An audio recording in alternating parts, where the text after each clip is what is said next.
rise. Pledge allegiance to the flag of the United States of America and to the republic for which it stands, one nation, under God, indivisible, with liberty and justice for all.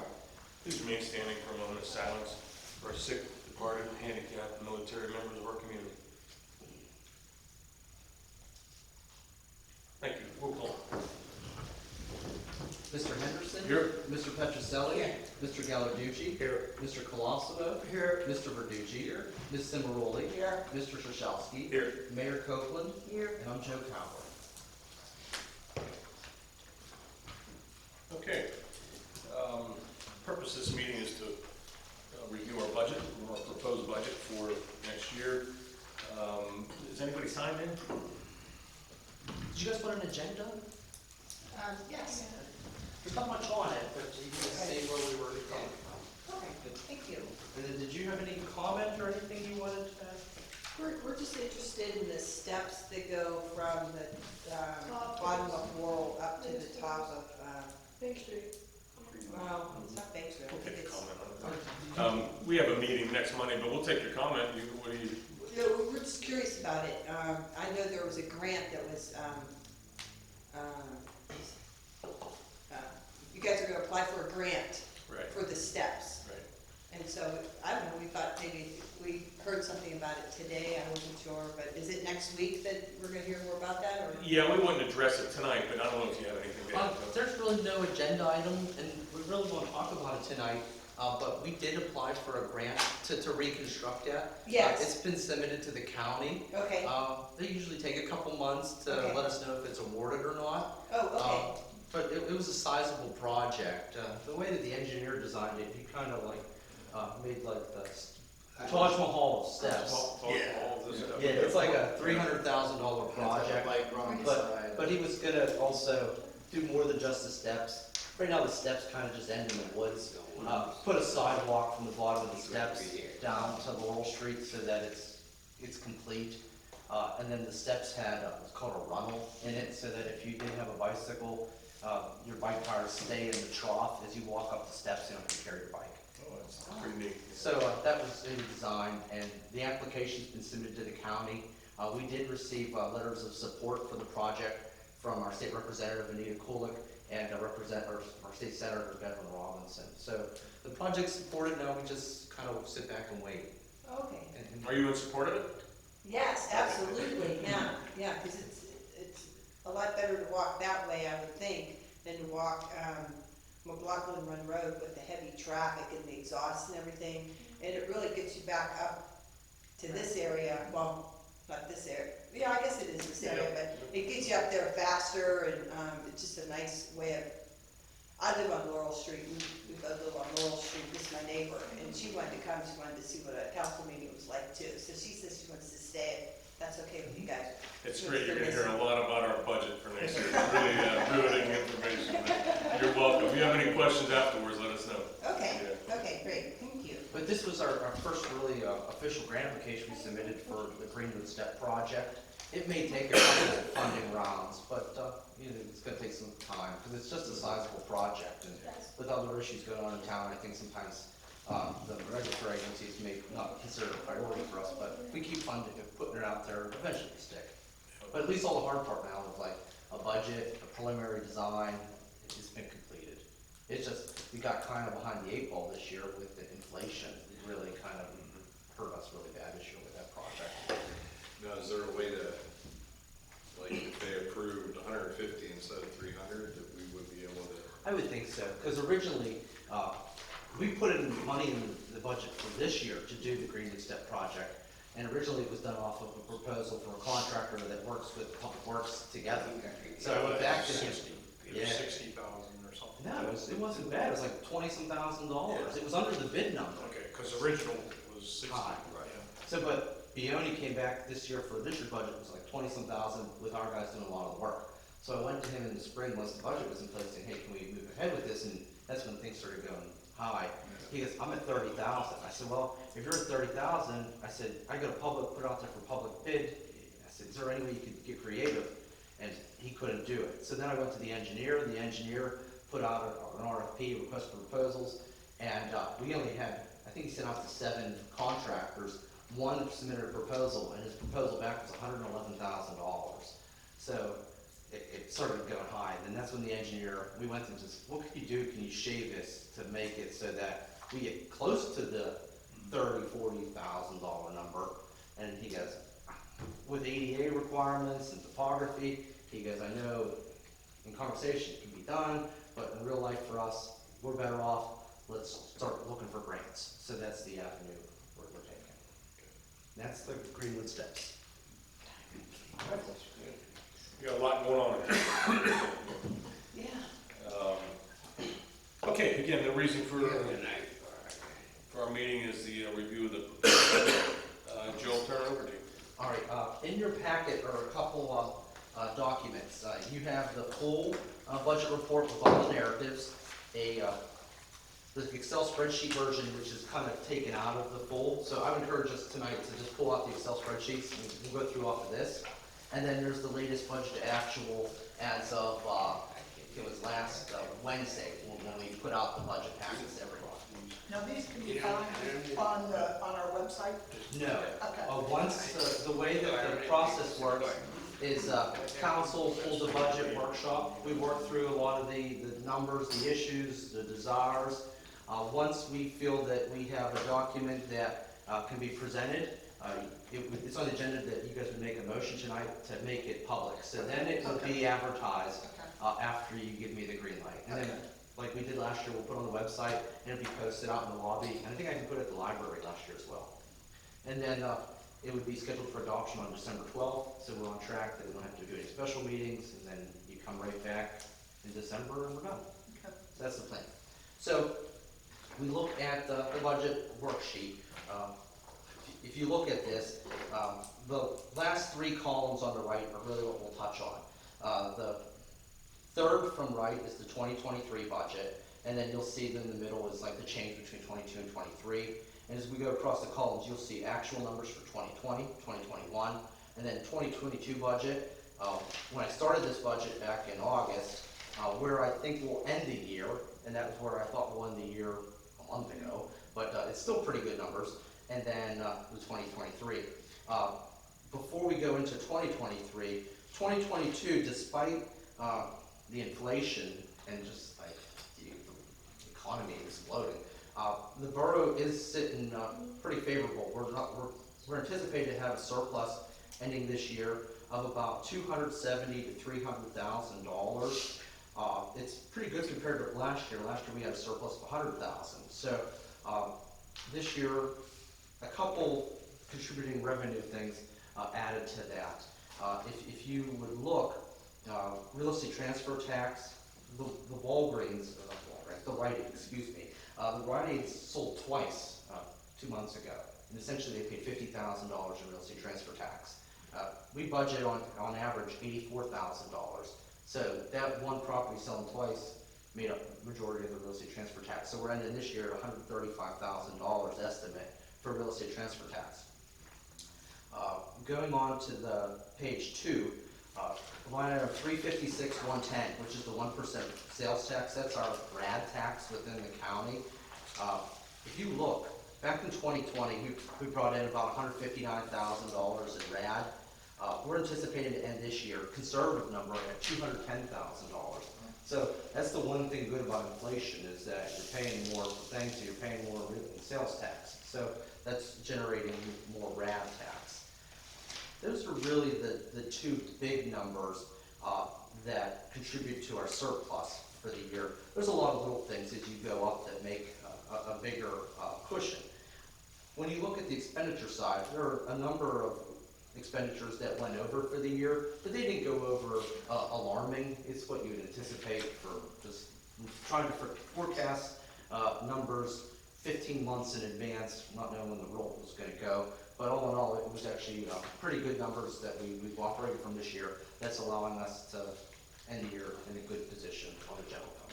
Joe, the real estate properties that have sold, obviously values went up significantly over the last 18 months or so. Yeah. Have we seen the increase in taxes from reassessment from that? Reassessment, Yes, you do see change orders. We usually get them a couple of times a year. We do see them. And that's a good question. I have yet to see the devil's advocate of where that's going to come out of, like the newcomers tax, assessment challenge that came out of Wilkinsburg. I don't know how that's going to portray here. When it comes time that we get to expenditures, I did up real estate refunds for next year a little bit, but we do see the change of assessment from the school district being driven. And I touched base with the superintendent. I had to be back in the spring of this year, and she confirmed they're still chugging along with it. Okay, so the school district is Is doing it. continuing? They are. Yep. And she said something where, for the sake of my memory, I think she said at the beginning of the year, for the sales for the prior year, that's when they'll look and go through all the properties. They don't do it on a month-by-month basis. They wait and do it at the beginning of the year for all the sales of the prior year. So we'll see another thing coming up. And I don't know if they're gonna be conservative, knowing the implications of that lawsuit, how they're gonna determine who they challenge. But there is some properties in town that sold for high $300,000 that have an assessment of $75,000. Right. That really have a bullseye on their head. You know, it's really, yeah. I mean, there are some pretty significant ones that were just somebody owned for 50 years and then all of a sudden now. Yeah, that's what it is. And you do see it, because I had one up on Alice Drive, for example, where it's assessed at 75, sold for almost 400. Person across the street who has a smaller house is assessed at like 180, and they called down here complaining that, hey, they only pay assessed up to 75, and I'm assessed at 180, you know, and they think it's wrong. I'm like, I agree with you, it's wrong, but the borough isn't in a position to challenge it. But just so you know, it did sell recently, and I'm very confident the school district's gonna pick that up at the beginning of next year, so that's what they're doing. So before we get into 23, any questions on 22? And then as we go, I'll chime in on something that's interesting for 22, but at the bottom line, 22 ending with surplus, no tax increase going into next year. So everything is very good. Growth going into next year is about 3% growth on income, which is pretty good for us. Last year we had 1%, next year's 3%. So, and a lot of the trends from 22 are being repeated into 23. So if we had to go, real estate taxes, like I said, no change on assessed value. We're still going off of 2019 taxes. So 19, 20, 21, 22, and 25 years without a tax increase, which is pretty remarkable. There is some growth of $32,000 for real estate tax revenue. It really boils down to two things. One is just like you said, a change of assessments. Even though there really isn't that much growth, but there still is a significant number of building permits and the change in home values off of the school district challenges, that's going to bring in a conservative number of $15,000 more next year. And then down on the prior year, if you look, like for example, this year we budgeted to collect $50,000. We're on track to end the year at $70,000. And 2020 we collected $68,000. 21 we collected $77,000. So just keeping up with trends, the trends kind of speak for themselves. I increased the budget even on the lighter side to $65,000. So there's a $15,000 gain.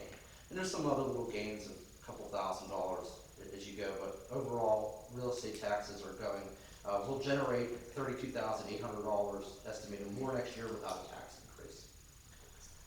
Continuing on page 1, Act 511 taxes. These are real estate transfer taxes, earned income tax, mercantile, local services, business privilege taxes. There's some gains here. The first gain, I got real estate transfer tax just $1,000, not much, but it's mainly home values are going up. But like since I did this budget and a couple weeks ago, I am seeing home sales like stopping in town. I don't see the lien letter requests that I was signing like daily. Like for those rates are like gonna kill this. So this number here is really, when I did this a couple weeks ago, this was like, oh, that's a shot in the barrel, it's a given. But now I think that's probably the only number in here that isn't conservative. Earned income tax, it's estimated that $600,000 next year, up 10 grand. That number is conservative. We're probably going to hit $600,000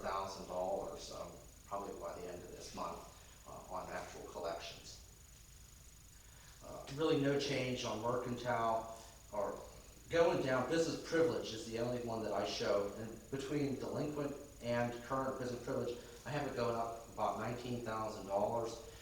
If you look, just follow the trends, we are bringing in a sizable amount of business privilege tax every year now. We're finding a lot of businesses that haven't been paying it. It's really what it boils down to. Does that include Station Street? They're added. I don't have a tax bill yet, but all those Station Street properties are now on the tax rolls. And I have the current tax rolls, and it's a winter project now. Let's just go street by street by street and see who's missing. Because to be honest with you, it seems like anyone that comes speaking up anymore isn't on the tax rolls, and we're finding them. So. Is that partially Jordan trying to help us find them, or you just eyeballing? Both. A lot of the gain in business privilege tax this year was because businesses got payroll protection loans, the Right. PPP loans, and they made it public who got a PPP loan, and it was basically on your locality. And what Jordan Tax did is they saw everyone that got a PPP loan in Bridgeville and compared it to the business Act 511 tax rules and see who was paying or not. And there was a lot of businesses that have been here for years, decade plus, that weren't paying it.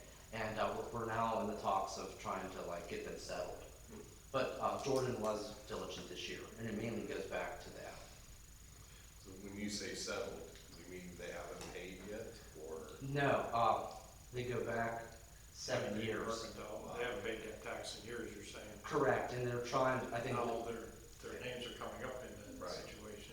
and there's only like a statute if you receive, I think they felt So then comfortable. Jordan about is it. going back to them and say, hey, you owe us 7 years worth of mercantile tax. There's 7 years of tax records, and then they'll generate it.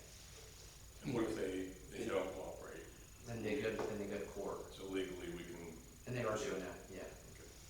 But because I have gotten the awkward phone calls from a number of businesses that owe big money now. 7 years. Yeah. And one time, we did list the people who were in that situation.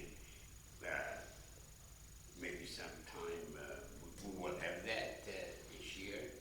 But who's on the delinquent list? The people who didn't pay the tax, the business who didn't pay, the individuals who pay.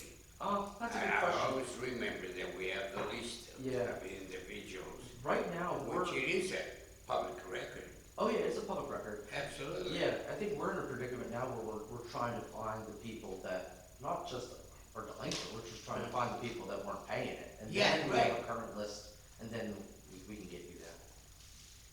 But, upon request, they have provided me with the spreadsheet, that says who's paying on what quarters Right, and what right, have you. right. But from Yeah, that, but there was I some think firms that were missing. we should have that in time when. Oh yeah, I can get it. Okay, thanks. All right, any questions on Act 511 taxes? They're going up about $36,000 next year. But no change in rates, so it's no increase in anything, it's just, we're just collecting up delinquents. Next one is like charges for services.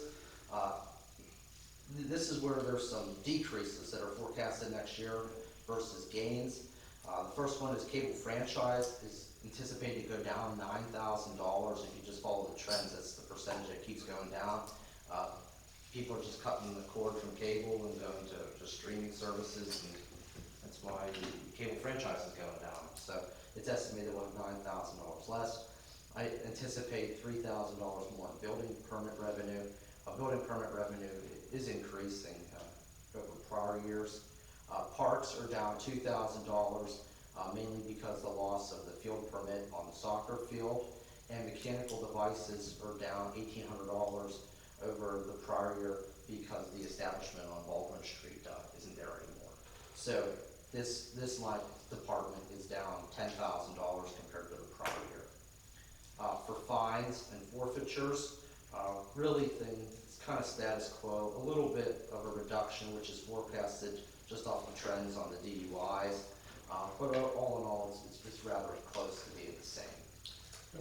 We, John, maybe the mayor knows, I'm not sure, but we were very reactive instead of being proactive. And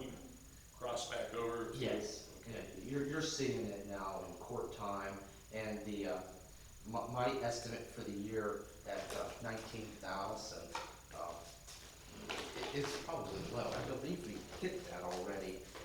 This is my latest budget to actual, and I still got 2 months worth of fine checks coming in from the magistrate, and we're already at 18,900, so I'm already at budget. So the number that I have in here for my year-end forecast is conservative. So you're starting to see that go up.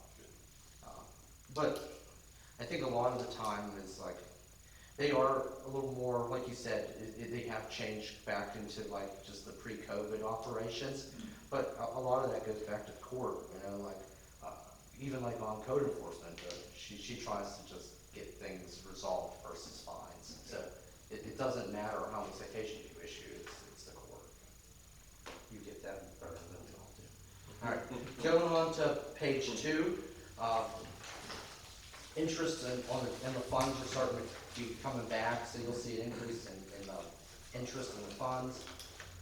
Foreign fire relief, this is a relief association check from the state. It went back up. There used to be these like peaks and valleys of what we would get for fire relief. It was making it hard for like the relief association to do their budgets. The state changed a law that kind of like does things a little more conservative, that allows for steady numbers every year so that we won't have this. So this year it came in at 25,000, and I just budgeted the same for next year.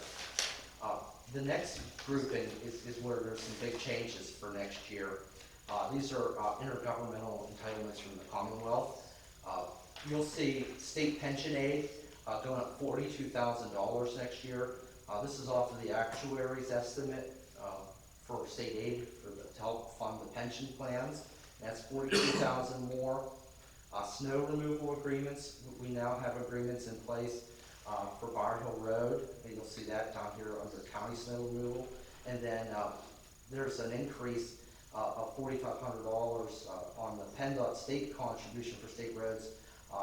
They weren't paying us for Washington Avenue for a couple of years, so they're paying us again to do Washington Avenue, so that brought in another $4,500. The 1% sales tax, like I spoke to earlier, RAD, I call it RAD, Regional Asset District, the 1%. You can see that that's bringing in a significant amount of money compared to just the prior years and quarters. I have that going up $40,000. So this grouping itself is an increase of $89,000. A lot of our increase next year is contributed to those couple items. Going on to other sections here, there's not much change for like the little things like tax certs, the sale of police copies. That department's just up from $700. Miscellaneous revenue is rather status quo, not much of a change there. Going down the bottom of page 2, miscellaneous community contributions up $4,500. This is Bailey Avenue. It's pretty much is back, so that shows that money coming back in. Going on to page 3. Wage reimbursements from the sewer fund and garbage fund, I have increased in 3% to match wages that are going up 3%, mirroring the 2 collective bargaining agreements. So overall, general fund revenue next year is $3.4 million, which is $157,000 more budgeted than 2022. Speaking to that number, I feel that number is conservative, but I always like to be conservative. That way we can hopefully run a surplus so we can put that money into capital projects that we've been doing. Speaking for this year alone, this is a budget actual just came off like the presses. We already hit $446,717, and this was as of the start of November, with 2 months to go, and we're essentially at what I budget next year by end of October this year. So if that's any indication that there's some wiggle room, it saves us. Any questions on the revenue side? No. All right, so moving forward now, this is the expenditures, the 400s. This is start with just general administration. Wages are forecasted to increase by 3%, matching the collective bargaining agreements. The one thing I did differently I believe you guys did this, probably back in the eighties, just so there's no confusion on this. Wages for the police and public works is in a collective bargaining agreement for 5 years. We know what those wages are. Correct. Status quo, past practice is that the management, office staff, just essentially get the same wage increase. But what I did is that you saw in the back of the full budget packet, a resolution that will be adopted as setting those wages by resolution. So there's no confusion that we have a number in the budget, that number is also mirrored up within a wage resolution. So when you pass the budget, it isn't hypothetical that that's the number you're gonna pay people. There's a resolution that backs it up. So at the end of the year, you have 2 collective bargaining agreements and a resolution that sets all the wages, so everything is strictly codified. I thought we always done that. Back in the eighties, it was done that way. Yeah, Yeah.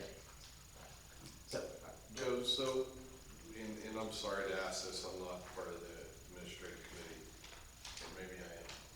I am. So, as soon as I said that, I'm like, wait a minute, I am. Are we doing any of the review stuff that we talked about a couple of years ago? I Are we did doing- them last year, and I did them early in this year, so they were done back in February for work people did in '21. Okay. So is that taken into consideration for these raises, or is it just blanket for everybody? I just did blanket for everyone, same thing we did last year. The past 2 years, though, I stand corrected, the past 2 years, there was like corrections, so we tried to like, kind of just clean up some stuff. And, this year I don't have that proposed, because we kind of finished You'll see it. those gaps, yeah. Yeah. So I, well, it's a good thing, I mean, the review is favorable. Well, he does reviews, he's just not taking that into consideration for Okay. the increases. correct. I got it. And I think that could be a good committee discussion, because it does make it difficult, with such a small workforce, and that majority are represented by a collective bargaining agreement, and then you have like one person that we say, you know what, I don't like the way you work, but everyone else just gets this carte blanche collective bargaining agreement, so. But at the same time, people can just coast. Yeah, and but, not- yeah, but they Not have, saying that anybody no, does. but they have been a very good tool, where I have done them ever since I've been here, and I use them more as kind of like a coaching tool, Yeah. and as an educational tool. Hey, what additional training can we use, or can we try to catch? Sometimes they And work. and that's really the benefit has been. Sure. And it's kind of the slow and steady things, like we still have our problems, but a lot of things are getting better, and I think a lot of it comes to just the communication. They're necessary in the event that you progress Yes, performance issues as well. there it is. So the people under the collective bargaining are the police and public, Yes. okay, public works, okay. Technically, as I remember, verbally, they're all under collective bargaining. If we make it that way, Not the administration. well, in one way, if you look at them, they are. Legally, they're not. Yeah. Yeah. I mean, Yeah, I try understand. to be fair to that. Yes. All right, you good? Yep. All right, so then at the bottom of administration, you'll see there's a sizable increase in what we have to pay to the COG for the RAD tax. So the way that the state law was written for the towns to get the contribution to the RAD tax, if there's a significant increase over the prior year, 25% of that increase has to be given to your COG. So next year, I anticipate having to give them $8,000. I did increase up by $1,200 to $6,700 for seminars and training, and that pays for the ALON conference, matching what we did this year. Copier maintenance, it's year 3 of a 5-year agreement. Total administration is $258,000. It's an increase of $14,000. Going on to like finance, no change really anywhere here except auditing. This year we brought on a new auditor. It took the auditing fees down from $13,000 to $9,000, and the auditing proposal we accepted was a 5-year agreement at $9,000 a year for 5 years. So that's down $1,000. Tax collection, a couple little changes here. we don't have to pay a tax collector's bond next year, that's done only on, the year after the election, so we won't have that for another 3 more years.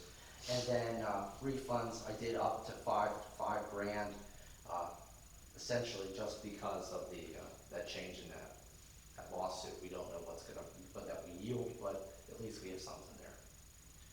So overall, no change really in tax. Solicitor, I kept everything the same, there's no changes there. Insurances, this is the 406s in the middle of the page. There's a couple changes here. Workers' comp is going up 10 grand. Essentially, you keep up with payroll, and there was some changes on the SWIFT side, but we still get a decrease on our firefighters policy because our workers' compensation safety committee. And then health insurance is going up 5% next year, but there's no increases on dental and vision. Life insurance, there's no increase. Social Security, Medicare is just increasing the payroll. So overall, employee benefits and insurances are going up 20 grand next year. Going on to 407, this Is is that a normal increase? Standard yeah, industry type, what, the 5%? the 20,000? I couldn't answer that, because you have multiple things added in here. You have health insurance that went from, it's up 5%. When we had our MBIT renewal, they said some municipalities went 14%, that was the highest, and some actually had a reduction. Last year, remember, we had like a 1% reduction. So actually 5%, I really didn't think that was bad. Knowing what we were looking at. Workers' comp, they did change the modification on what you, every classification of employee is a different rate. They increased the rate on police officers, and then they decreased some of the rates on myself, like administrative employees, and that's where a lot of the increase was. And that's where a lot of our money is. You know, I think 35% or 33% of our payroll is just the 8 full-time policemen. So that's where that money is. Do you have any claims this year? We did have a couple. We had that one with the settlement, and then a little stuff like that. So that's how it's a nice one.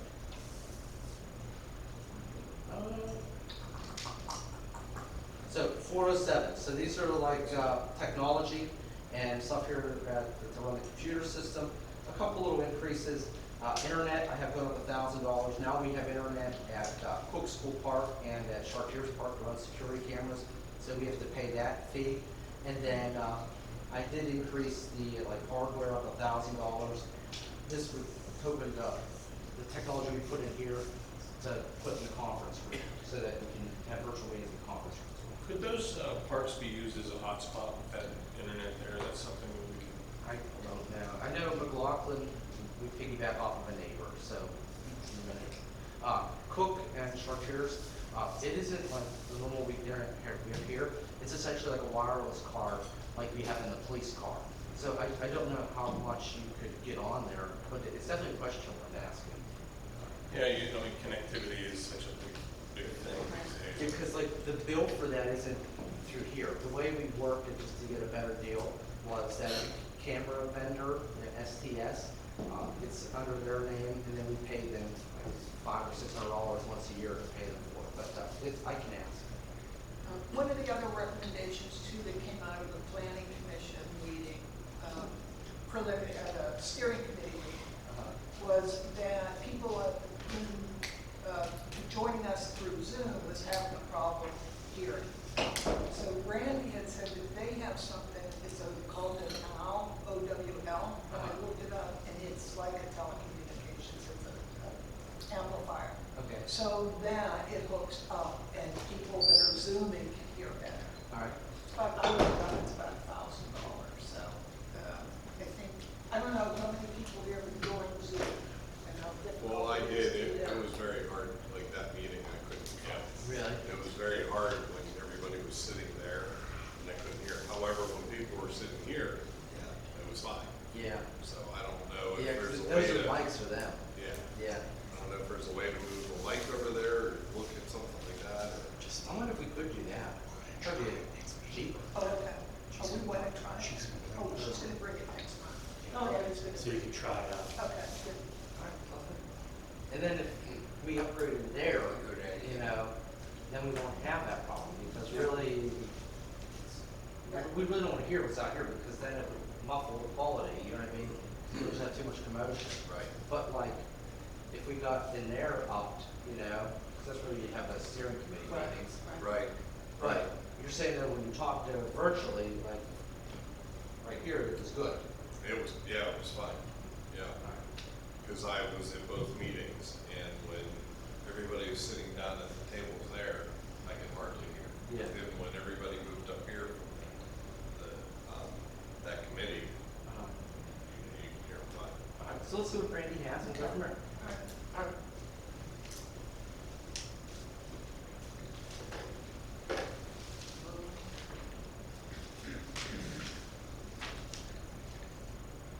Sorry, I wanted to see if I missed something here. Oh, and then, there was increase in here to do the $1,000 for positive pay. That's on the, computer system as well. That was a one-time $1,000 charge by, Freedom Software. They do our accounting. The bank is suggesting we do this positive pay that would reduce potential for fraud. We had an issue with a check going through and fraudulently being cashed, and we did positive pay. We didn't have that issue. We went back and forth with our accounting firm that does the computer work, and it's $1,000. So we put in the budget to do it next year. Questions? Yeah. Moving into engineering, bottom line for engineering doesn't change. It kind of shifts some of the money from flood mitigation to general engineering, just kind of match what the work speaks about. But the bottom line, $115,000 for general engineering services next year. Moving on to the next section, which is 409s. This is essentially the Berg building and some public grounds. A couple increases in here that are notable. Building maintenance, I have going up $10,000 for two items. One is to replace the garage doors downstairs. They kind of been beat up by a couple floods and they don't close all the way. I got an estimate from a garage door company in town to do those doors. It was about $8 grand. And then the plumber that does our backflow certification on the Berg building says that the backflow preventer needs replaced on it. So there's money in there to replace the backflow preventer. So that's really the big ticket here, is the doors downstairs. Other than that, it's rather status quo, miscellaneous increases. When was the last time this backward branch changed? Here at the Berg building, the parks get done quite calm, they're not that big. The one here is in Charleston here. He says it's an older one. I don't know. Yeah, I don't think it was, because Gene says, "I looks like some guys in the mill put that together." That's what Gene said. So I think that's what it was. And we probably did. Yeah, they probably did. You can get an estimate on just replacing it. Gene said $5 grand. So that's why I wasn't in a hurry, because it's a lot of money. But he has reminded me multiple times, so I'm thinking if he's reminded me multiple times, it's important. So that's fine. Going into the police department, this is the 410s. A lot of the wages are contractual 3% increases. The chief of police is a default as well, and he's on that wage resolution that we have, that we talked about earlier. But everything else is up 3%. Moving it down as you get into like the operation of the police department, their computers is going up $2,200. We now have to have, now that we're going to have body cameras by the end of the year in place, there's a separate storage server that's required, and that has an annual operation license of $2,000. And then the LPR, which is the license plate reader, that's at the intersection here, that's going up $1,200 next year. So overall, for that whole line item, it's going to cost us $15,000, and that operates all the police computers. There's a decrease on actual computers itself of $2,500 this year. We upgraded the mobile data terminals, the laptops, and the police cruisers. Next year, I still leave money there because we want to upgrade the monitors and the station that does the security cameras around town. Gasoline and police cars, I have going up now $8 grand next year. As you can see, it's just fuel costs are just really high. Traffic signal maintenance, I have up going up $1,500. You can see this year, we kind of blew the budget a lot this year. There was a lot of repairs that needed done on the pedestrian signals, and I knew that we were ending the year favorably, so I figured, well, despite the bullet, we know we got the money this year, let's just get it done. And it was nice, we did a lot of the work in-house and just had to buy all the parts, so it worked out good. Minor equipment, I had going up $1,100 for tasers. We need like taser cartridges and batteries that meet the end of their life. And then in '24, we're gonna come back and ask that the tasers be upgraded. So next year, I think next year '24, they'll probably be the big item out of the police department, not a car. Miscellaneous is just going up $400. Ammunition is going up $500 just the cost anymore. Capital purchases, it is purchase. We did purchase a police car last month. It's hoped to be in by the end of this year or early next year, so this would pay for it. So we're replacing a police car, and then that leaves it out of the 4 cars, 3 are pretty much brand new. So it gets it back to a decent Is it fleet. like one every year? We're going to hope to get into the rotation of every other year. I think we can get into that again very soon. Because, The one came in late, yeah, made it look like we had 2 new ones, right? exactly, yeah. And then I'm hoping that, not foreseeing any issues going on, is that we can flip-flop, like have 45 grand in the budget for this year for a police car. Next year, move the 45 grand to Public Works for a dump truck, and then come back, or, for a pickup truck, come back and forth between the 2 departments, that way we're not behind the 8 ball. So that's what I'm hoping that we can set ourselves up for, moving forward. That way, we pay for that small equipment out of operating funds, not a savings account. So overall, police department is going up $53,000, and that's outside pension and employee benefits. So outside of those 2 numbers, the police department is little $1,070,000 to operate. Going into the fire department, a couple increases here are proposed. Fuel I have going up just because diesel fuels is going up like the gasoline. Fire protection, I have our contribution to the fire department increasing 3%. It's only assumed, the hardships felt here or felt there. So I had this year, we upped it this year because years past was 75,000. This year we gave them 80 grand, and that's aside from the supplies, gas, and that kind of stuff. Next year it has gone up 3% to 82,400. They use a lot of this money to pay for the loan on the aerial truck. So that's where a lot of this money goes. But aside from the aerial loan, the rest covers their operations. And they provide me with invoices on what they use it for. Mainly they use it to pay loans. They have an SCBA loan, a truck loan, and then the aerial loan. And that's what they use the borough money for. Fire hydrants, there's 87 fire plugs in town. It's going up $1,300. Foreign fire insurance, this is the relief money we talked about earlier. It's going up $3,800, but it matches the revenue, so it's a wash.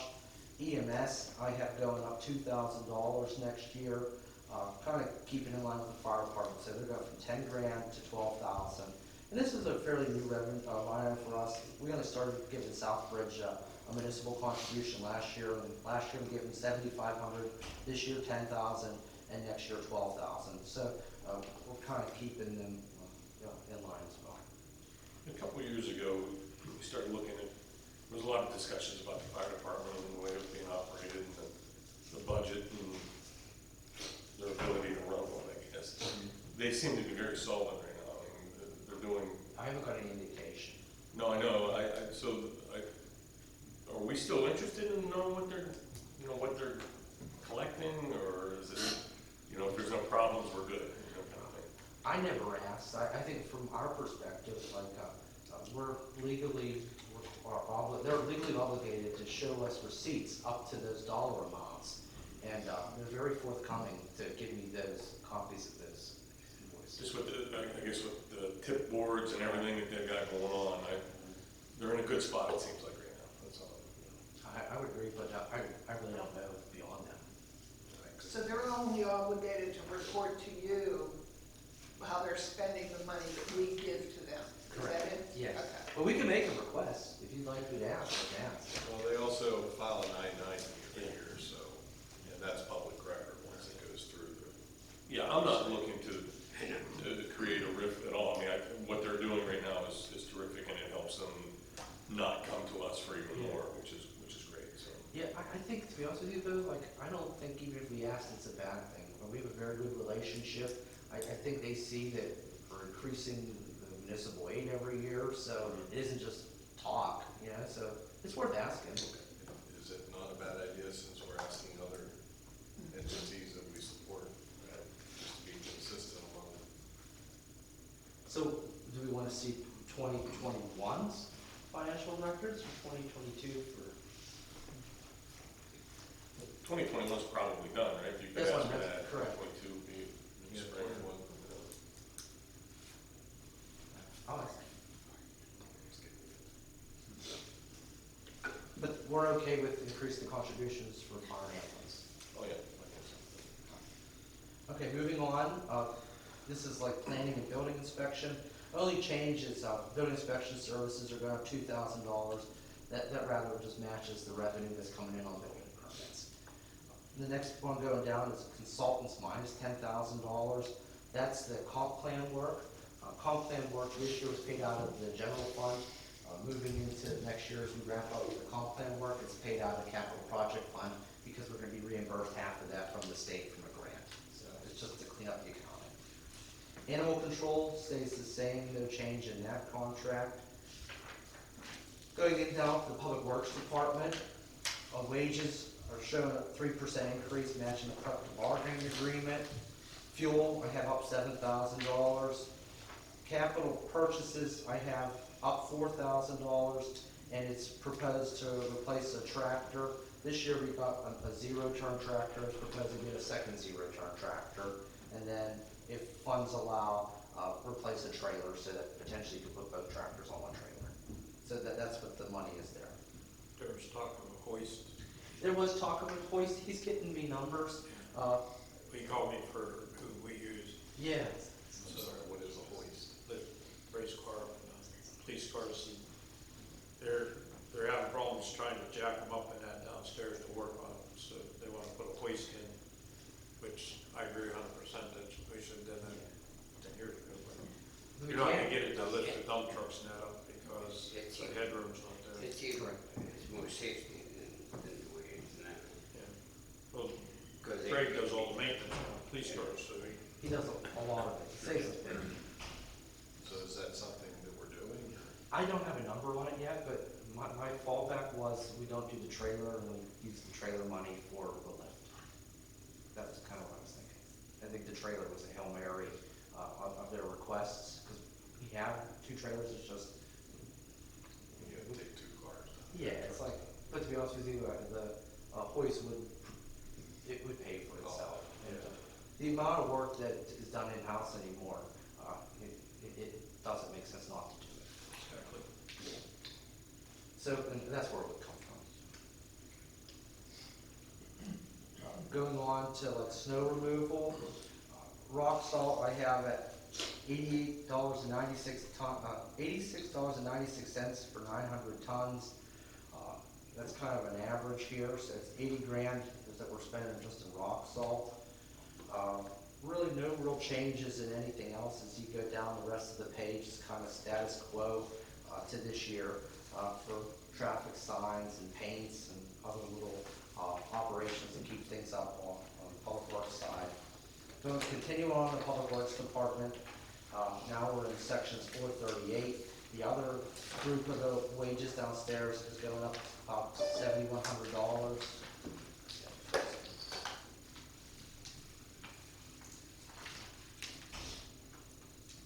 That matches a collective bargaining agreement. Street patching materials, I have going up $1,000, and that's 19 grand, and that pays for the asphalt for us to pave alleys in-house. Sidewalks and steps, I have increase in $4,000 next year, up from $6,000 to $10,000.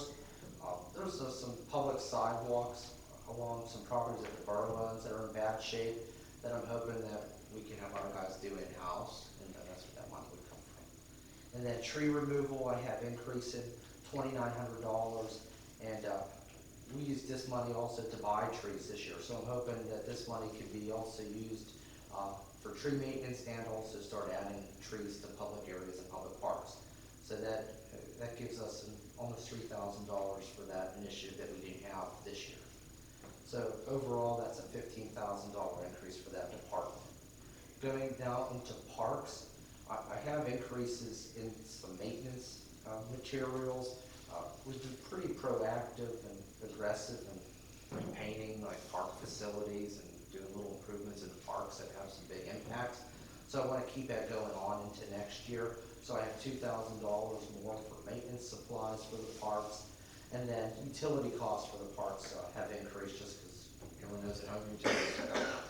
So overall, operation of the parks is $43,800, an increase of $4,700. The next grouping of 01456 says allocation, that's the library allocation. This year we gave them $25,000. That was an increase from the prior years of 22. Keeping in line with the increase to EMS and fire, I have a $2,000 increase proposed to the library, giving the borough contribution to the library at $27,000. Is there any issues with that? That's the big thing there. And then Community Day shows an increase of $1,500. This kind of matches the revenue to the expenditure. And then going on to the last page for the general fund, our pension costs are increasing, both for the non-uniform and the police plan. But you did see a significant bump in state aid that takes into consideration these increases in our NMOs. There's really no changes proposed budget-wise for our general liability, auto, umbrella, and public officials insurance policies. If you remember, this year we budgeted a 10% increase for our premiums, and they actually got renewed at 2021 values. So what we budgeted this year is essentially a 10% increase because we never saw the 10% increase in 2022. Reserve for contingencies, I have $11,000. Of this $11,000, $5,500 is proposed and earmarked, an increase of $500 for Public Art Bridge Mill to keep that campaign going. That increase wasn't as much as that group desired, but there is an increase in the funding stream that's dedicated going on for the next year. Lastly, the debt is our 15-year loan. This will be year 3 now of the loan, and that is an annual payment of $133,000. So we have a balanced budget with expenditures at $3.4 million, an increase of $157,000 over the prior year. Any questions on the general fund? It's kind of fun seeing that where the savings is, the saving, or the interest that you're getting from your deposits basically paying the interest that accumulates from that loan that we took out.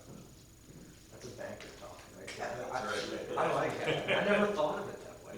Yes. That is true, that is true. I was just gonna go back and look and see what the. Well, yeah, the rate, I mean, well, But if you looked at all Joe's the very funds- conservative on the amount of interest that we're gonna show on earning, Yeah. but the rate has gone up significantly over the last 6 months that next Yeah. year we're in a almost. Yeah, I think you're right. And his Yeah. interest goes, Yeah. yeah, Well, that's Because good. that rate was stuck, there's sticks in. that's what's saying on that. It's free money. Reinvest. I pretty much said that in 2 1/4. Yeah. 2 1/4 is free money. Yeah. Yeah. And that paid for a lot of the projects we did this year, like all the work in the park, the widening going on right now, our contribution to the bridge, the little added paving we did, so that all came from that loan. So that loan for 15 years will definitely, We know little that. projects are gonna be around a lot more than 15 years. It was money well spent. Any other questions on general fund before we get sewer? It's only 11,000 a year. Yeah. No, it's 33. 33,000. Yeah. All right, so sewer fund. So this is the groupings that start with 05, that's our sewer fund. In summary, sewer fund No increase on the borough portion of your sewer rate.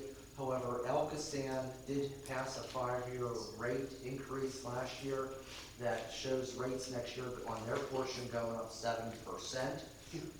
So it's an overall rate increase of 4.5% when you Yeah. smooth it between the borough and El Casan. So as we go through, to balance the sewer fund budget, I'm proposing to use a portion of the fund balance, mainly because the fund balance portion is going to be used for capital improvements to the sewer system. It's using money from a couple years ago when we didn't do a large capital outlay, so now we're just playing catch up using the fund balance. The fund balance in the sewer fund estimated at year end is $1.3 million, and I'm proposing using $355,000 of the fund balance for pipe projects, and we'll get into it as we go on. Revenue for the sewer fund is $2.1 million. There's increases are kind of straightforward. The first one is the rate. This El Casan 7% increase will generate $76,000 of forecasted sewer fund revenue within the borough, and then the vendor settlements are $30,000. When actually it should be 15 because we just got the second payment late now, so we'll have one payment next year. It shows a revenue decrease next year of $137,000, which rather is skewed because this year, 2022, we proposed using $600,000 of the fund balance, which we never really did. I'll get to that towards the end here. So now going into expenditures, the reimbursement to the general fund for the admin and public works wages is going up 3%, just to match the wages on the revenue. On the general fund side, that's $400. Going down, a big item here, you see less $50,000 for sewer vector and camera. Next year, we are proposing a fairly large, aggressive CCTV inspection and camera project, just not as big as this year. This year we did a $90,000 inspection project that did probably a good 40% of the town, along with everything over here, excluding the Bank Street side. Now that we're back into the phase 2 consent order with the health department, we have to keep on these O&M, and it's actually a good thing. A lot of the streets that were aggressive on the CCTV, we typically don't have sewer issues, so we're finding things. So I'm excited to do that. So next year it shows the O&M project to be a $50,000 contract for that CCTV work, and then it also keeps $25,000 in the budget for the COG to come in 4 weeks a year to do the preventative maintenance public works crew, and then leaves me a cushion for emergency backups that we kind of sporadically have. So emergency backup camera is budgeted $75,000 next year. Payment to El Casan, you can see the pass-through is 7% going there. Jordan, I have going up $2,000. Is essentially, they've been very active in leaning properties for delinquent sewage, and a lot of these costs are court costs for liens, is what you see there. But we'll get those back. correct? You get it back, yeah, you definitely do. And it was nice. I don't know how much we'll get back next year. A lot of people took advantage of that state special LIHWAP program, that low income household wastewater program. We had a lot of people that took advantage of it, and it cleaned up a lot of liens, so it was a good thing. And, that program ended because it was COVID money. But now, hey, that's why we can get back into shut-off. So hypothetically, we won't have all these things to go back to the old days of shut water off. Source reduction. So these are like where a lot of the sewer projects are proposed for next year. Source reduction, I have budgeted at $330,000. Of this, $157,000 is dedicated for improvements within the McLaughlin multi-municipal watershed. This is a part of the repairs and that we have to do to get stormwater out of that system before we transfer over to El Casan. And then $173,000 is estimated for phase 6 of the backflow, which would be the final year of the backflow project. And it probably won't be that high, but that's a conservative number. The other portion of the repairs that are needed in that watershed is $230,000 worth of lining work that's already been identified. So we're putting out the contract, probably out to bid soon, for that lining work. Everything that we can with this year that we found defects, this is to find and fix the defects. And a lot of it can be fixed now with liners versus point repairs, digging them up. So the technology advanced that. You go back 10 years ago, this would have been all digs, you know, so this is good. $230,000, the engineer's estimate for that. And then the other remaining money is for the rerouting of the point of connection for C-53, which is the multi-municipal line of Baldwin Street to the C-54 that we've been talking to reduce our flow levels. Going down flow monitoring, it's proposed increase in the $25,000, $50,000. That's mainly for the rerouting project. That was for the engineer, his estimate. All other work rather stays the same. There's no capital improvements within the fund proposed. This year we bought the backhoe out of the sewer fund, and that's what you see there. So all in all, revenue is estimated at balance at $2.1 million. And then if you look at the very bottom here at the year-end forecast, I anticipate end of the year 90 grand in the red in the sewer fund.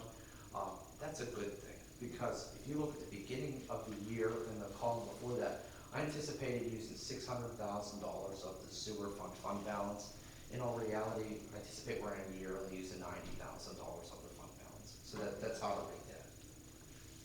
Any questions on the sewer fund? The sewer fund has a healthy fund balance that enables us to do a lot of these capital projects moving forward while really not raising the borough share of the rates. Questions? No, sir. And then in the back of the full budget report is a resolution that will be on your December agenda to pass the new sewer rate. And then you'll see the resolution for your taxes, the resolution for your budget, and then the wage resolution. So everything, once we leave here tonight, is ready to go for December. So everything's done. So now moving into the garbage fund. This one is similar to the sewer fund, in line with how we operate using a portion of the fund balance in lieu of increasing the fee. So we have a 5-year contract with County Hauling. The garbage fee that we bill the citizens has never been changed. It's still $53 a quarter. I'm proposing don't change it, so year 5 final, $53 a quarter. So going into, next year, there's no increase in the borough's garbage fee, sewer fee, or taxes. So you guys did a good job of holding the line there. But to balance the budget, we are proposing using a portion of the fund balance.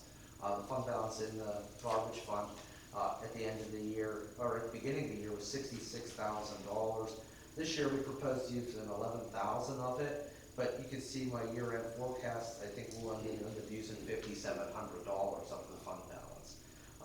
That was basically in lieu of passing the $2 or $3 garbage fee increase on to citizens. We said, if the fund balance can sustain it, let's just eat it. So before we get into the nuts and bolts of the fund, next year is the 5th and final year of the county hauling contract. So in a couple months, we'll have to put plans and specs together so that we can start an advertisement and a bidding over the summer months. So it's coming up. And we can't do that through the COG. Not Char West. Shaycog does the trash contract. And would they consider adding us as just another? You'd have to join. Okay. I could have sworn in past years Ori was able to do that for some reason.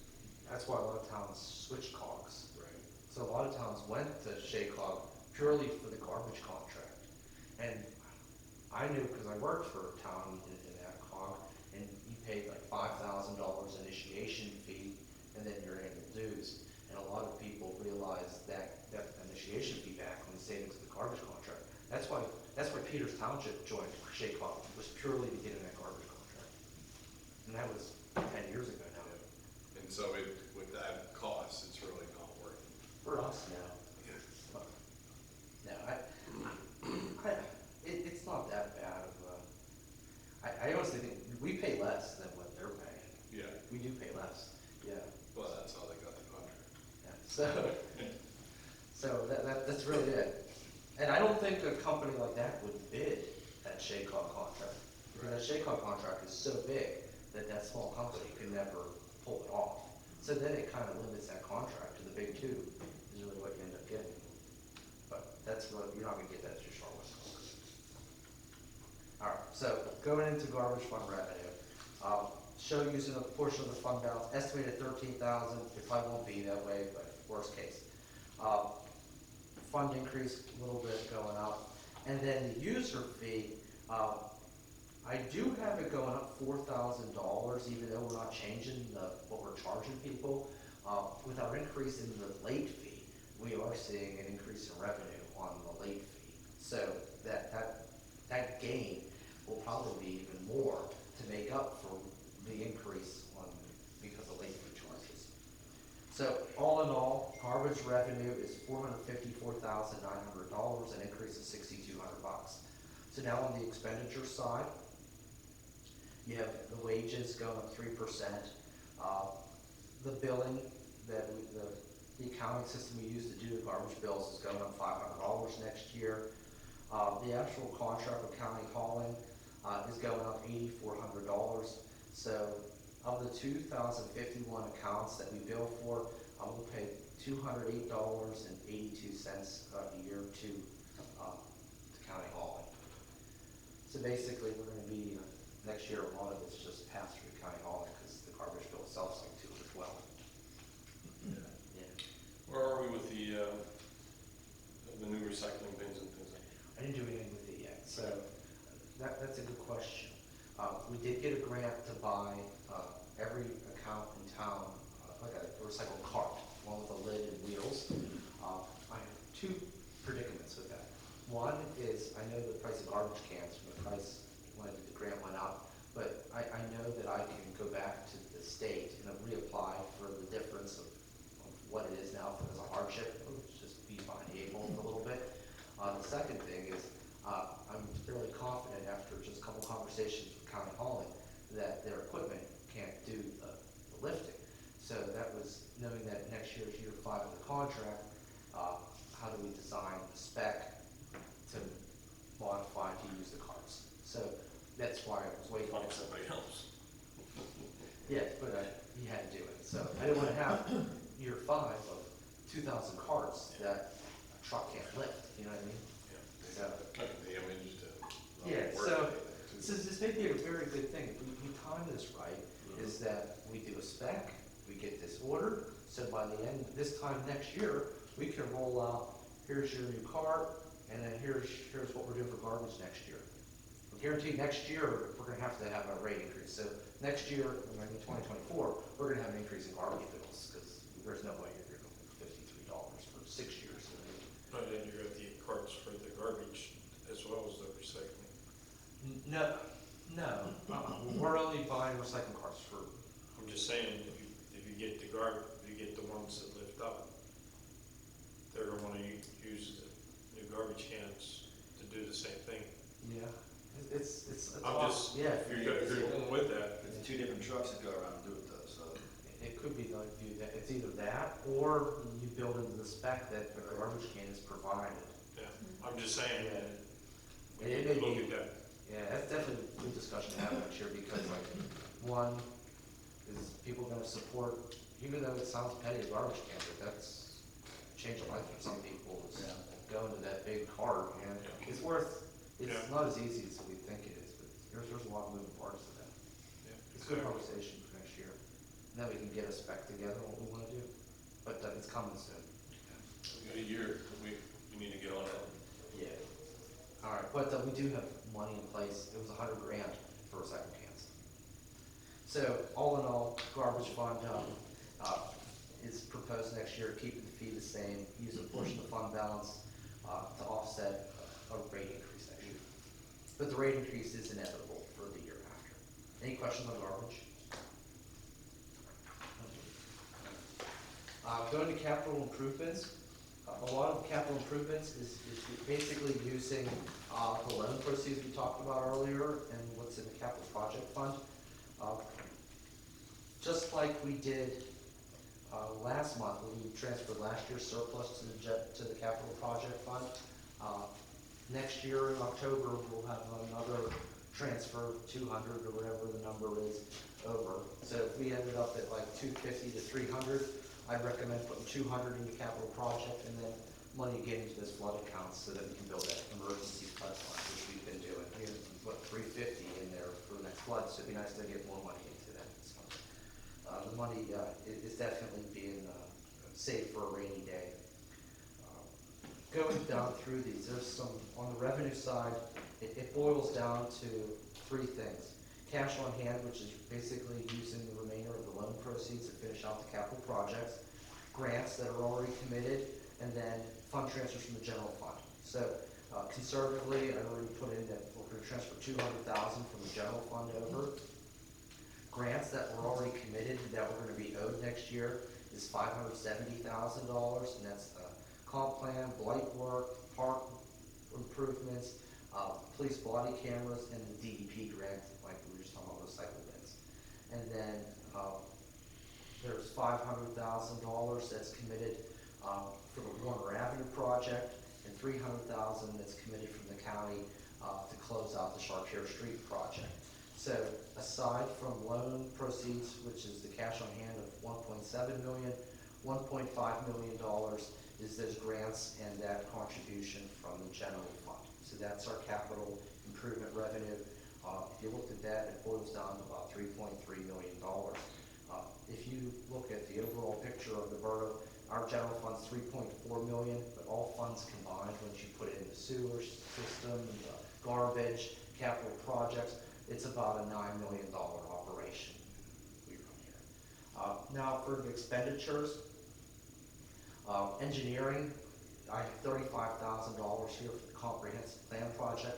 This pays for the remaining portion of the comp plan next year out of the capital project fund, and then we get reimbursed. It will come back into this fund. Going on to the next page, McLaughlin Park upgrades of $544,000. That's going to be the playground improvement work at both McLaughlin and Hook School. Grant is going to reimburse us for half of that. Chartier Street widening project and the bridge. We know that that project's going to be done soon, so early next year we owe the state $788,000. Chartier's Park rehab, $353,000. A lot of this is the loan proceeds. This is the new playground and the lighting improvements at Chartier Park that we already awarded contract to.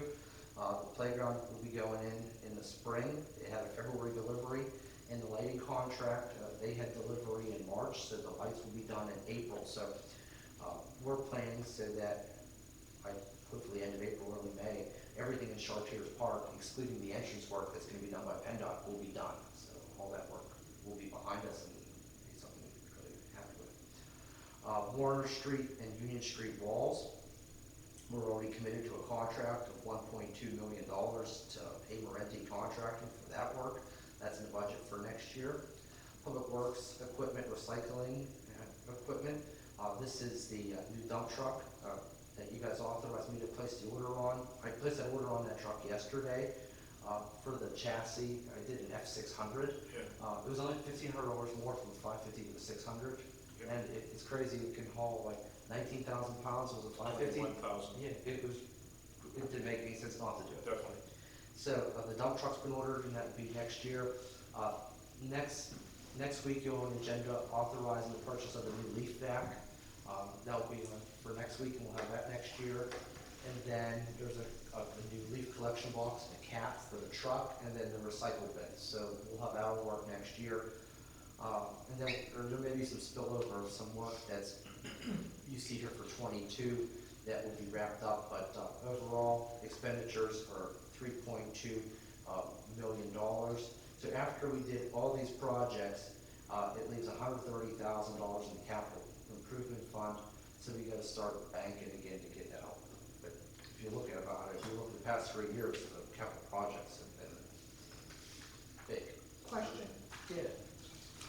we got 500,000 from Devlin, correct? From that grant from Devlin? Yeah, that's So that, if you go back a page, you'll okay, see all right, it's under GEDF projects. okay, okay, And then it says Warner Avenue. okay.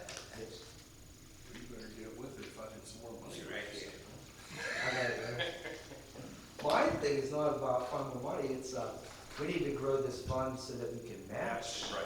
That's what it comes down. Yeah.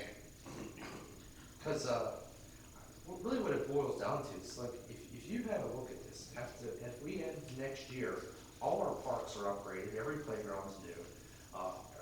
We got a good jump on roads, the public works and the police equipment's all back to upgraded and up to like today's technology. The borough building got a new roof on it, and everything around here is getting cleaned up. There's only really the south end, got its tackle on the traffic. The comp plan is identifying, hopefully for the next 15 years of where we want to take the future. So really what we have to prioritize is start money for flood stuff, which is going to be coming soon. Probably reality is coming there because we're throwing a lot of grant applications out there. So some of these are going to start sticking, and I think within 5 years, I think we'll be able to have a decent amount of money in place to do phase one. So we need to start being serious about banking our match for phase one of the flood project. And then it's really, you can see in the next fund that the liquid fuels fund is starting to just go down dramatically because of just electric cars, and cars are more efficient, people aren't driving to work.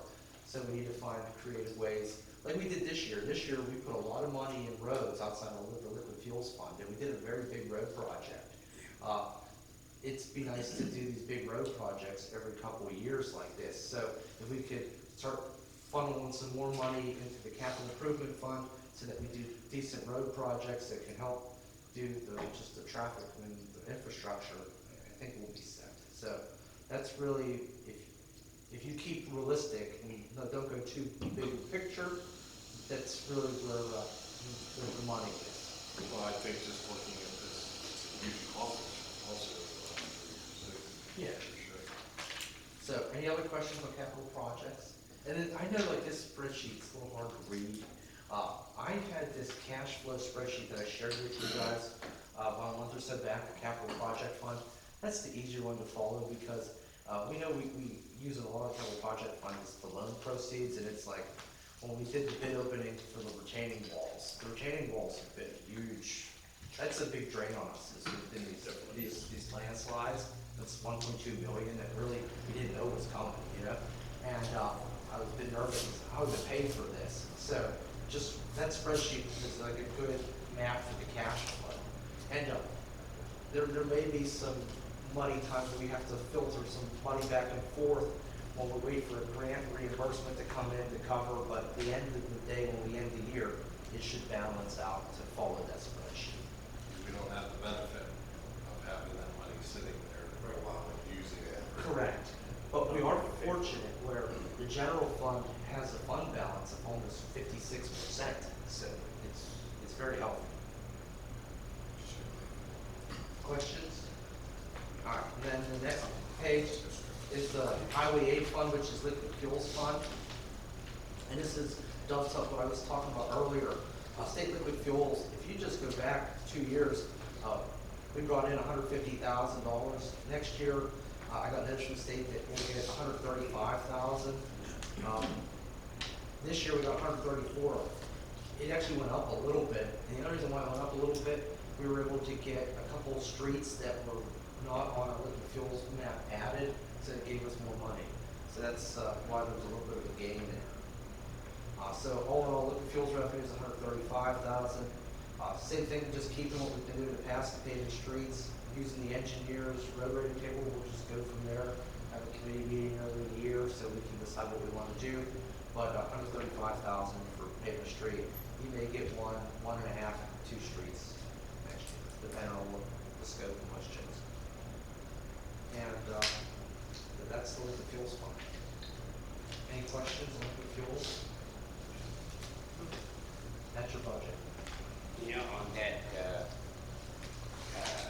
car with electric, with the money on the fuel, on the liquid fuel, the representative should start to work on that because in somewhat it is a fuel, so it should be considered that the municipality gets money from the electric, from wherever, the energy that's been used.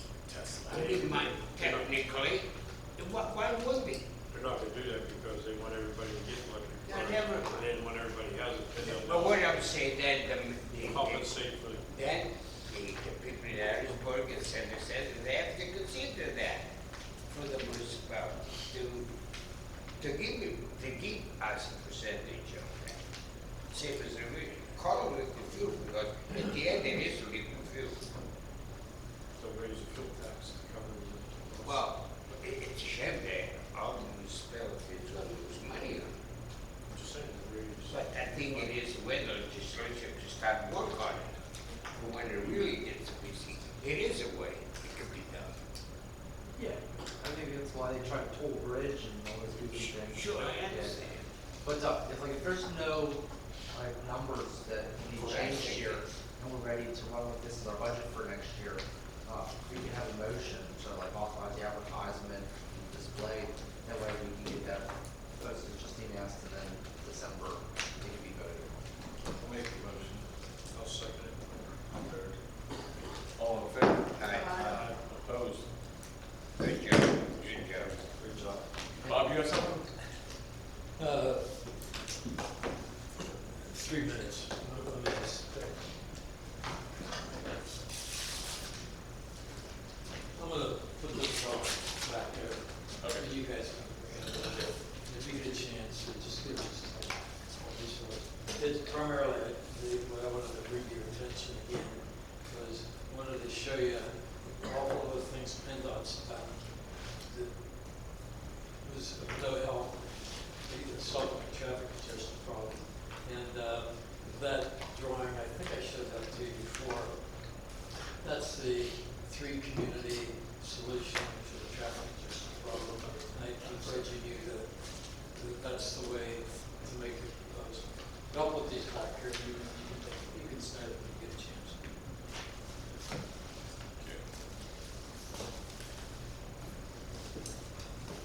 With that, I'll take a motion to adjourn. So moved. Mike, you, No, good. all right, with that, I'll take a motion to adjourn. So moved. All in favor? Opposed?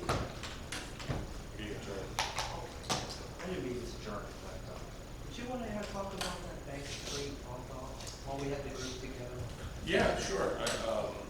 What are you looking to see if we're in favor of it, or? I just need to know, like, are we in favor of it or not? Because it's not a line item that we have to pay for in 2023, it's a 2024 project.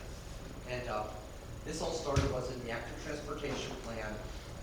It called out to put bump outs on Bank Street, and it had them at Dewey, Gregg, Elizabeth, and Grandview, and Winfield. So we know that PennDOT's paving Bank Street next year, and they came back to us saying after they pave in '24, they're gonna come in and upgrade all the ADA ramps up and down Bank Street. The borough is on the hook to pay for 20% of the ADA ramps that already cross borough streets. So, we thought, oh, this is a good opportunity, if you're already gonna make us pay for this, let's see if they would incorporate bump outs, because this is now our plan, into your ADA ramp design. So, we had a meeting with the PennDOT engineer, they went back and said, hey, if you pay for it, we're okay adding it to our design and having our contractor do it, you just gotta pay for the work. So it does pay, save us on the soft cost, but we don't have to bid it, we don't have to have our engineer design, that kind of stuff. They'll do that, so we gotta pay for the actual construction. So he came back, this is Gary PennDOT, and said, we can't do Dewey because of the turning radius. So we're not gonna put bump outs at the bottom, but we can do the next 3 intersections, including the ADA ramps that we're already committed to. It's gonna be $130,000. And then that's when we're all like, $130,000. Didn't, what are they called now, Regional Transit Authority, say there was an issue with some of the bump outs because of the new buses in the lane? Yeah, but I don't think you'd have it on Bank Street, because you're not gonna turn it anywhere. Right, they don't turn till Dewey. So, but yeah. So if they had to You do don't it, have the long yes. buses either on that street. That's not- You don't that's have the not- long no, buses that's either. not- no, so you're No, not they're doing getting anything, all new buses. you're not doing anything, that's not church. Yeah. Okay. So we went back to them and said, Joe had a suggestion, take out, what would it cost if you take out the one at Grandview and Elizabeth? Because that one really, it doesn't make sense because they're only putting 2 and they're like catty corner from each other, because the crosswalk goes on an angle, and then there's a storm sewer that needs adjusted there. So out of all the intersections, that's the one that needs the most work, because there's a manhole right where you gotta put it. So he comes back and says that shaves off about like 35,000. So to do the bump outs for the two intersections is $95,000, including 20,000 of that being 88 grams. So 75 is actually the bump outs. My question for you is, in '24, do you want to pledge 75 grand to start implementing the active transportation plan and do the bump outs on Bank Street? Is there a picture or drawing of the bump outs that, Uh, what we're, I don't mean to be ignorant in the fact Uh, that, He shared with me, they'll be design build, okay? And they're gonna use the standard design that they used, he referenced one in Beaver Falls, because it was the last town that went to them with the same request. And essentially what it would be is 20 feet in the parking lane from the corner. The first so many feet will be a concrete extension out to the ADA ramp in both directions. And then the remainder of that 20 feet back will be a concrete curb that will be excavated down, the roadway removed, replaced with a mulch bed, and then we could come in after that and put a street tree or like a landscaping like you did on the avenue. And usually, I think they said it was typically one car lane. Yeah, 20 foot. Right, right. So, and the advantages are that it slows the speeds down, all right, on the road. Also, it is safer for pedestrians trying to cross the road because it's eliminating of like 10 feet on each side. So it's safer. And you have to realize up at Grandview, that's a school bus stop as well as a PATH bus stop. And at Dewey, Gray, and Bank is another bus stop. And, you know, there are a lot of kids in that neighborhood now. So, yeah, he said, well, we're not gonna do it at Grandview. well, no, that's what he's asking us, I think. Yeah, so the question is maybe two. One, do you want to do it? And then two, if you do want to say do it, do you want to scale it back and eliminate Grandview? What are they doing back? They're going to pave it in the spring. So But it's gonna be paved, they're not doing concrete? no, but the concrete sidewalk work is at 24. Man, that's backwards. It is backwards. Yeah. Totally backwards. That's the way it is. There's no way you can reschedule it, That makes We're sense. not rescheduling, it'll put us off another 5 years. They're already under contract for paving. It's Yeah, roads. Melee already got it. So I didn't know. Yeah, so the guys that did our road program, Melee, they got this, they call it group contracts. There's like 5 state roads, and this is in that group. Discussion? Anybody Do we know how in many? favor of it, against it, just indifferent? I wonder what the plowing would be like, maintenance of it, you're putting mulch beds in, you're putting more maintenance in. Next year. That's only I'm just, 5 or 6 fire beds, so. Right. I didn't hear or it. maintenance and snow plowing. You're bumping it out and you have to clean up, you're basically making a parking area along the road is what you're doing.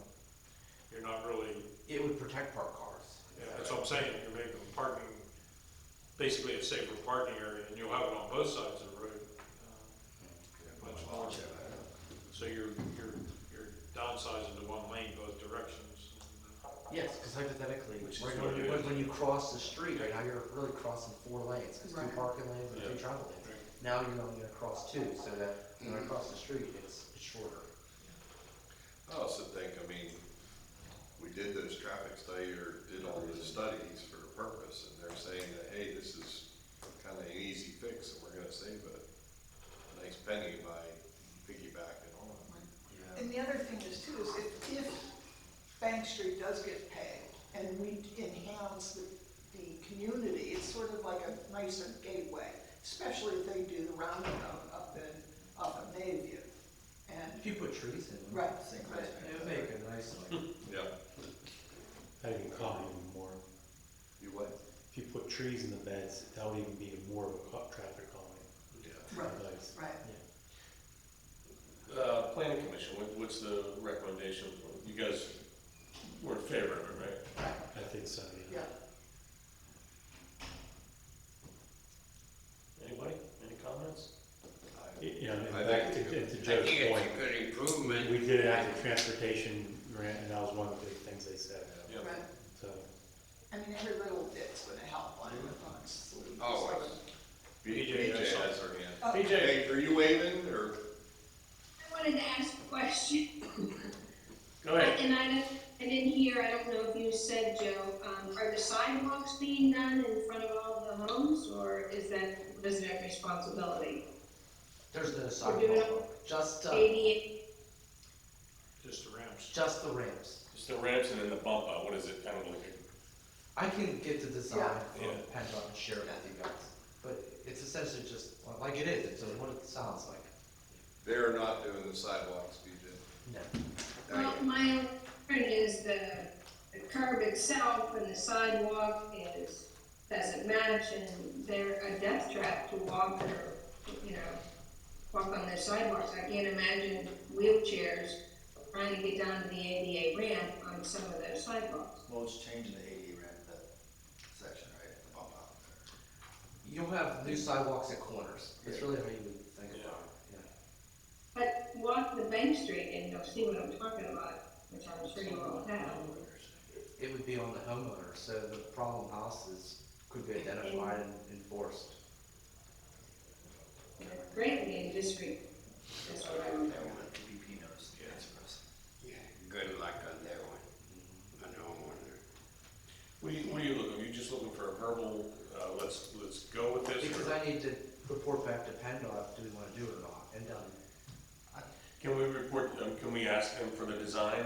oh yeah, he shared it with me, cause he says it's just a standard, they're gonna do design build using, just a textbook. Curbing and- Yeah, standard design days in town, so I can get that this week and share it with you guys. It sounds like we're interested in it, I think the cost is what. That's an improvement, and there would be some problem as well, but I think the improvement will overcome whatever may be the little problem. Well, I think we put the money. That's into what the I'm project. thinking. We put the money into the research, it's time to put the money into the project. Now, I can get that design, I'll share it with the group, do you wanna put it on the agenda for a vote, or do we just wanna say, hey, we're in support of it? I don't. It's probably just, We'll go with that.